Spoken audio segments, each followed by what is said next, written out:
Most of us know that we just eat too much salt, and most of us have to reduce it. It's associated with over 20 health conditions, but the question I have to ask Sue is, what on earth do you replace it so the food still tastes tasty? It's a jolly good question. Yeah.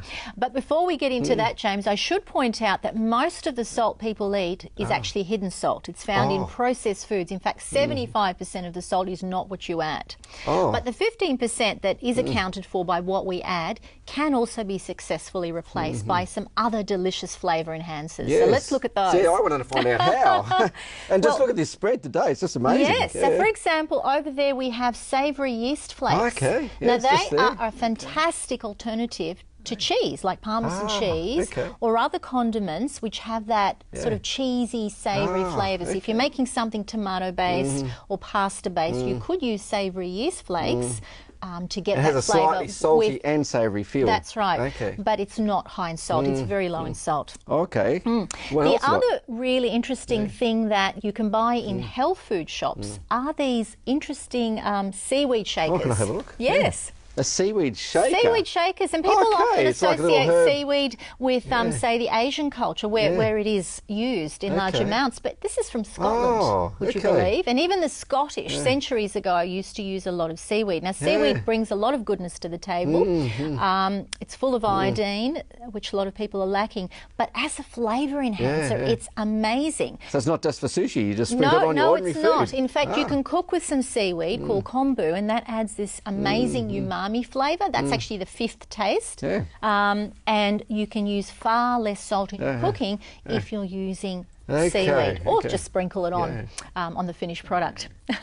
And of course we have then what we call the acids. Things like lemon, fresh lemon, or cider vinegar, or any vinegar. If you want to grab that lemon, James, go around. Let's have it. Let's do an experiment. This is a low sodium, a low salt lentil soup. Salt. Yes, Give that a good squeeze of lemon and stir that in, because this is a really nifty trick from the Mediterranean.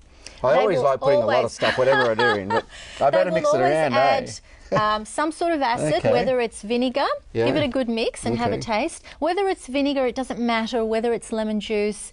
But if you stir that in just before consumption, it really enhances the flavour. Folks, it's this amazing. is by Sue Rads. You go to SueRad.com, you might find the most amazing recipes. I'm going to try it now with the lemon. Okay. And you can get away with using far less, or in fact no salt at all if you need to.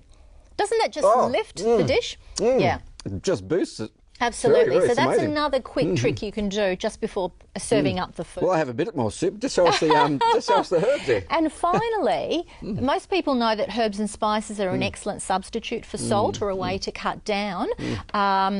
You can use them fresh, toss through salads or cooked dishes. In fact, in places like Vietnam, when you go and eat out, they put baskets of these fresh herbs in front of you, and people just rip them up and toss them through food, and they massively enhance flavour. Well, there's basil and there's celery tops. Yes, you could use dill, you could use coriander. Coriander's in there. It's endless, and they're amazing. Or you could use dried herbs. And you can use dry herbs. Let me finish off by telling you about this lovely bunch here, which is very fragrant, and this is called oregano. Okay. Dried just oregano. Let me get a little sprig out as I And make a mess everywhere. How they Wow, folks. how they rub it traditionally to get the little leaves off. I've got a piece of So you paper can so we can prep it see it for on the your- camera. for your jar. Yeah. And collect it. That's I've right. never heard of rubbed oregano. So let's I can't open wait to see that what up. happens. Okay. Often they'll just get newspaper. Okay, and It's not hard to do. If you buy it fresh, it looks like that. Well, it's actually dried, but freshly dried. Okay, this is how and you separate just your oregano. rub, man. rub. And can you smell that now? Yeah. It's releasing It's its just beautiful. volatile oils, and that is going to be so much the more rubbing releases intense the oil. Yes, Okay. more intense in flavour than any oregano that you're already going to buy in a packet. And all you do then is you can form a little cone and pour it into your little jar. And I tell you what, Flavour James, Sue soup. add it to Even lentil more. soup, amazing.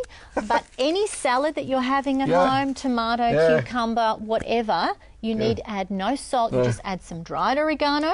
You add some lemon juice or vinegar and some good olive oil, and the flavour is just perfect. This is practically a salt-free, low-sodium, lemon-enhanced oregano flavoured, rubbed by Sue. Your body's going to love it, and so are your taste buds. And finally, if you're not used to eating a lower salt diet, it takes a little bit of time to adjust. 4 weeks a minimum, but even up to 3 months it can take for your palate to be truly retrained and to be just like it was when you were a baby. Oh, thank you. Thank you, Sue. I'm going to enjoy this, folks. Oregano, lemon, salt reduced soup. Just fantastic.